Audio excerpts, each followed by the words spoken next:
Astrology time, and it's Monday. Today is the 15th of September. So we're halfway through the month, right? So we've got the moon in Cancer all day long. Now, this is a focused moon, okay? No aspects. Home, vitally important. Cancer things, right?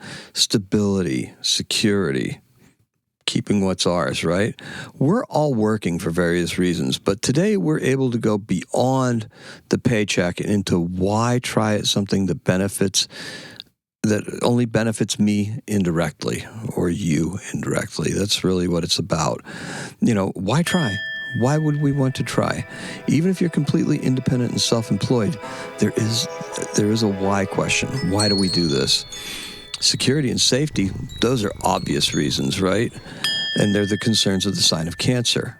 And today's keyword is the actual answer, okay? It's freedom.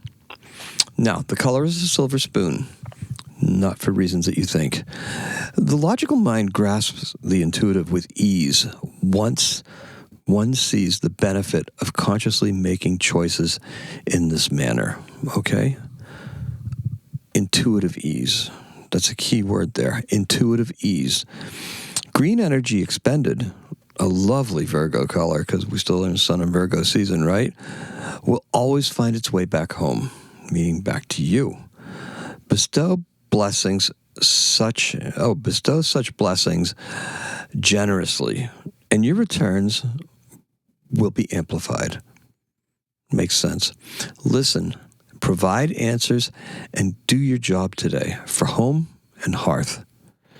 Your reward is freedom.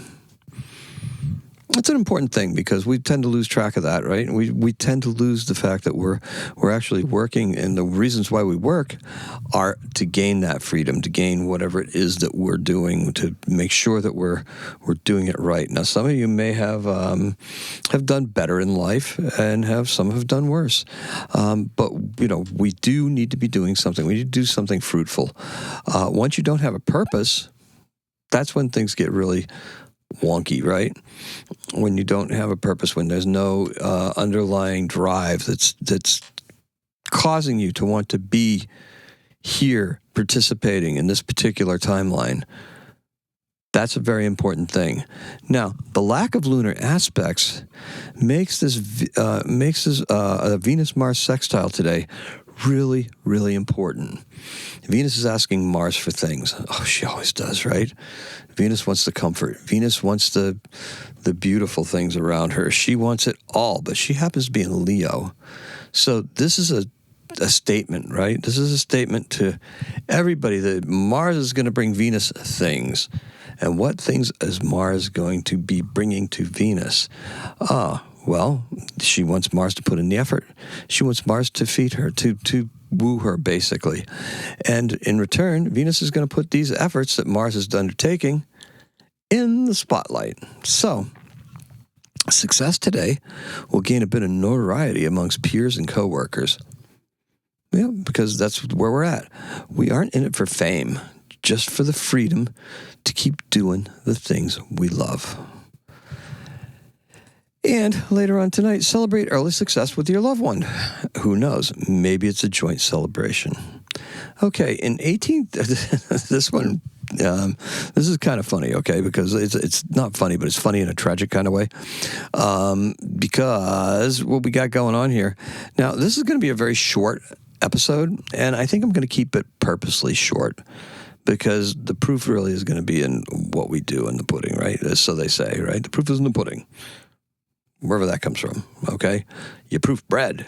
I don't know if you proof pudding or not, maybe if it's a souffle or something like that, you don't want it to collapse, but the proof is in the bread. Okay, we got some proof here. So here's our event. Our event was in 1830. The Duke of Wellington opens George Stephenson's Liverpool-Manchester Railway.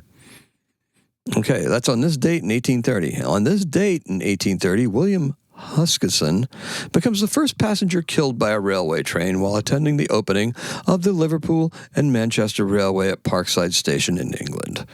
Now, I actually was like, how is that even possible? Did the train crash? No, the train did not crash. There happened to be two trains, two tracks, and the Duke of Wellington was on one train, on one track, and Stephenson's Rocket, the name of the locomotive, was on the other track. Now, I guess they had ridden on the train that the Duke of Wellington was on, and the Duke of Wellington was Mr. Huskisson was at odds with the Duke of Wellington, so he walked up to apologize to him, I guess, and he did so while standing on the opposite track. Well, as the approaching train came, probably going all of a whopping like 5 miles an hour or something like that, he got very disoriented. He was very clumsy. He had a condition, a medical condition that caused him to be very clumsy and trip and fall a lot. And he couldn't decide whether he was going to go back across the track and get off the tracks or come back. And he started to go and he stopped and he started to go and stopped. And he finally decided to try to get back on the Duke of Wellington's train. Well, by the time he got that done, the door was partially open and the train that came by hit the door and took him and put him under the train. And he died probably about 6 hours later. I guess it terribly mangled his legs. So that's what we got for you, right? Okay. Now, double event. And our birth is Ettore Bugatti. He's born in 1881. He's an Italian-French automobile designer and manufacturer. Yes, the Bugatti. Bugatti. He's born in Milan, Italy, and he died in 1947. And that's all we have for you. Let's wrap this up, okay? So we've got... let's see. Our keyword is freedom, and the color is a silver spoon. Not for silver spoon reasons, though. It's for charming reasons, right? It's for stirring your coffee, your tea, for just hearing the lovely tinkle of it when you bang it against the cup, right? It's a vibration. It's a vibration that carries an intention. That's right. And that's all I got for you. Today's a really good day, guys. Take advantage of it. Today's a 9. The mission is very clear. Happy astrocatting.